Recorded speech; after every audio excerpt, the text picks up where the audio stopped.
Be able to really bring attention, sign a resolution on the 50th anniversary of the I Have a Dream speech, Martin Luther King. I talked to a lady from Cleveland who was actually with King and his wife in Washington, and I said, when you heard the speech, did it seem like it was like one of the greatest speeches of all time?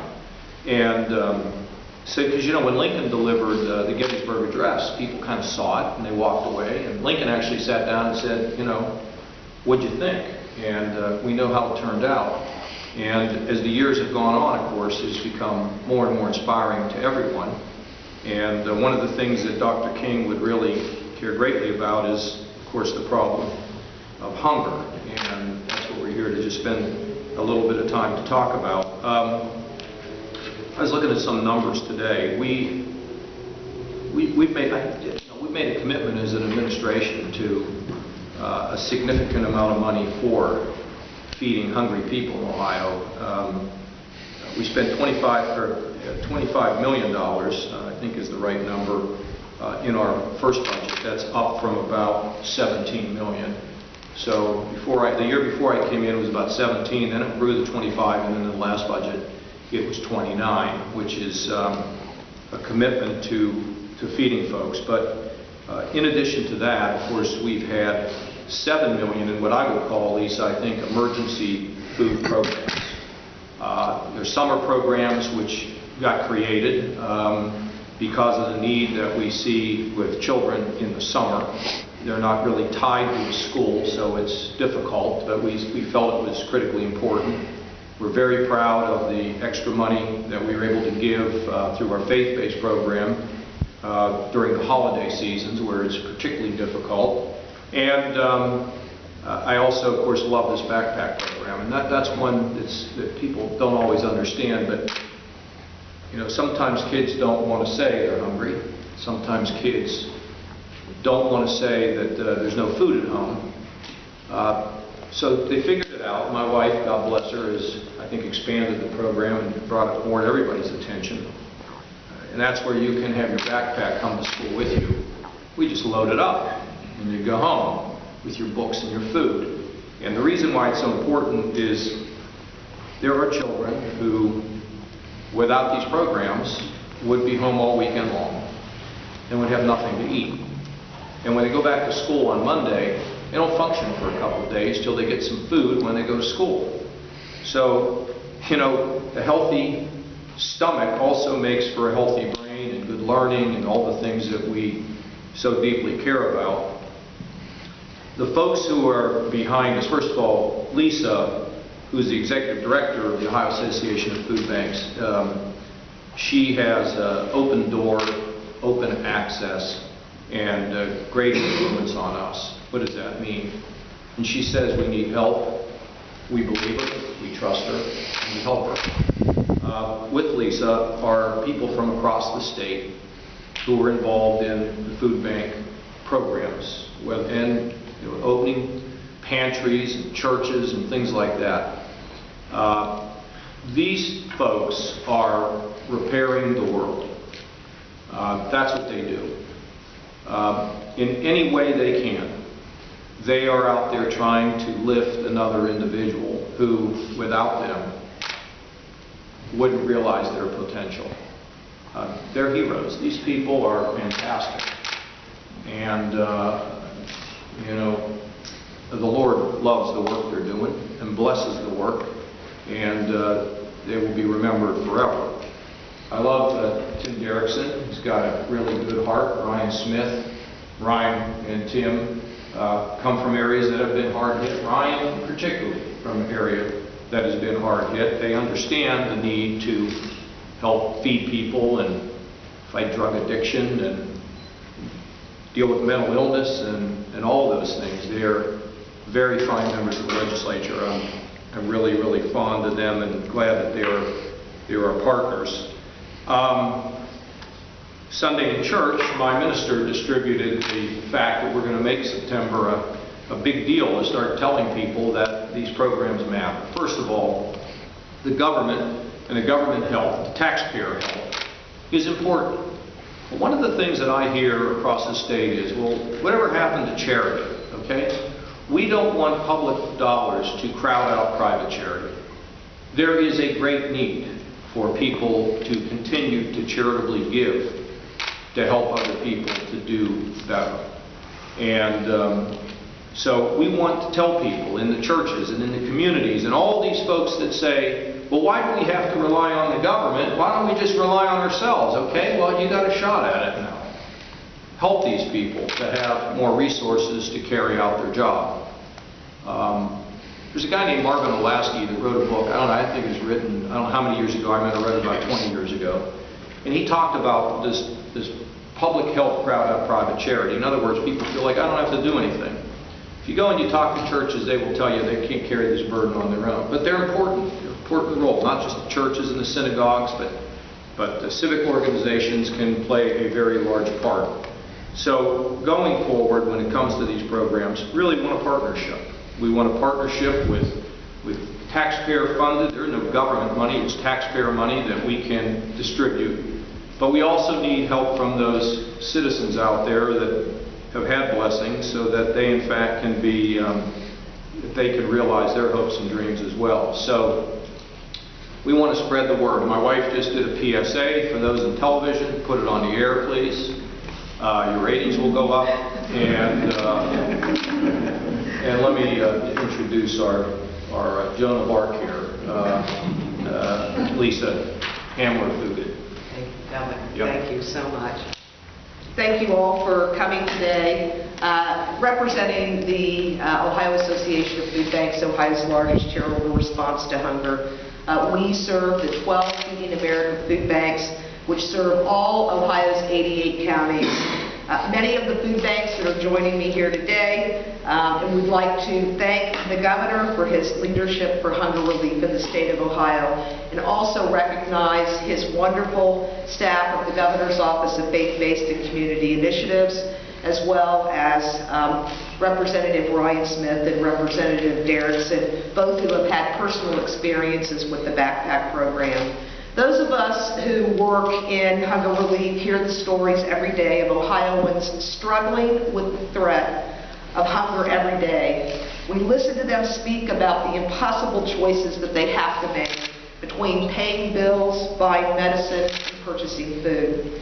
We talk to hardworking parents like Spencer, who told us that he works full-time, but he is still relying on the local food pantry for help and considering moving back in with his relatives in order to make ends meet. We talked to adults like Adam, who are living with a disability, who told us that he tries his very best to live on his budget, but sometimes he runs out of food and has to come to the local soup kitchen for meals. We talked to older adults like Kitty, who told us about how difficult it is for her and her husband to afford nutritious food on their fixed incomes without help from the local food bank. Our work to provide food and other resources to people in need relies on partnerships, faith-based and community-based organizations, government agencies, our elected officials, corporations, foundations, and individuals. We are all in this together. We must work to solve hunger, the alarm that is alarmingly increasing. We are joining with Governor Kasich for the proclamation declaring September as Hunger Action Month in a continued effort to unite Ohioans from all walks of life in our mission to provide the most basic of all human need, food, to people like Spencer, Adam, and Kitty, and the millions more like them. The governor and the First Lady have provided unprecedented support for hunger relief during their tenure. Since donating the remaining campaign proceeds to the Weekend Meals Program, Governor Kasich has supported an increase in funding for the Ohio Food Program and Agriculture Clearance Programs within the state budget and has issued 5 executive orders in supporting Ohio's food banks and hunger relief. These executive orders provided funding for innovative feeding programs for children, additional funds for our Agriculture Clearance Program, which directs surplus Ohio-grown and raised foods to hungry farmers, or to hungry people, and farmers market distributions for low-income families. Additionally, Governor Kasich has went a step further and provided flexibility within his most recent executive order to allow food banks, for the first time ever, to purchase non-food items such as personal care, personal hygiene, household cleaning items, infant formula, and diapers. Items that are so necessary but often unaffordable for our low-income families. Beyond these contributions, both have lent their voice to the issue as well. The First Lady is currently leading a statewide campaign called Feed Ohio to raise food and funds and to provide nutritious, wholesome food for our hungry brothers and sisters. Feed Ohio runs through September 11th, and those interested can find out more by visiting www.ohiofoodbanks.org/feedohio to get involved. But too often, our hungry friends and neighbors are also struggling to afford other basic health care and manage chronic diseases. 42% of those we serve report having to choose between food and paying for medicine or medical care. We applaud you, Governor Kasich, for his strong support and steadfast resolve to ensure that we expand Medicaid, and for his commitment to the most vulnerable among us. The Governor's care, concern, and actions for and on behalf of the least among us demonstrates that his head, his heart, his policies, and his passion are in the right place. His commitment to feeding the hungry and extending Medicaid to the sick and suffering clearly demonstrates his outstanding leadership. The Governor's tax reform package contained in House Bill 59 also has led to the creation of an earned income tax credit that will help make work pay for low-income working families that we serve. Although the sales tax increase is increasing, the benefit of the EITC for those we serve is without question a net positive. As the home of the Ohio Benefit Bank, we have helped hundreds of thousands of Ohio's low-income families access the federal earned income tax credit, and we have heard from these families about how they plan to spend the investment in their tax credit in paying off medical debt, purchasing school supplies, making home and car repairs, and other needs for the working poor. The federal EITC truly changes lives, and I look forward to working with you, Governor, on making the new state EITC in Ohio to a refundable credit in the future that we will ensure that work does pay in Ohio in even more significant ways. We are proud to stand with you, Governor Kasich, as he signs the proclamation recognizing September as Hunger Action Month in Ohio. Nearly 1 in 5 Ohioans, including more than 1 in 4 children in Ohio, struggle with the threat of hunger. But this proclamation demonstrates our shared commitment to making sure that they don't struggle alone. Thank you. Thank you. Tim, you want to have a word? Well, it's a real treat to be able to join you all here today. I was fortunate 4 years ago to be assigned or appointed to the Faith-Based Community Initiatives Board. And since that time, I've seen a lot of good work. And that the goal of that organization is to bring together both our faith community as well as our community groups. And it's through that particular agency that the funds were dispersed through for the weekend backpack program. And I was fortunate, really, to be able to join them one day while the food was being distributed in my district down in Butler County. And although it's sad to see the need, it was really a blessing to see or to be able to participate in the distribution of these backpacks. The families that came, that received these foods and these backpacks, it was really a highlight, I'm sure, of their day, probably of their weekend. The need was great, and they very much appreciated what they were receiving. So I commend you, Governor, for what you've done, Lisa, and all the organizations throughout the state for doing what you're doing. The need is great, and it's nice to see that we're doing a lot of good in the state of Ohio. I would just like to say I hail from Gallaudet County, from the 93rd District in the heart of Appalachia.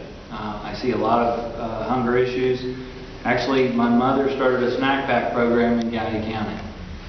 It's been extremely impactful. This summer, as I did last summer, I was able to spend a little bit of time with Kim Heddle and Tracy Ensign from the Governor's Office of Faith-Based Initiatives, and we actually rode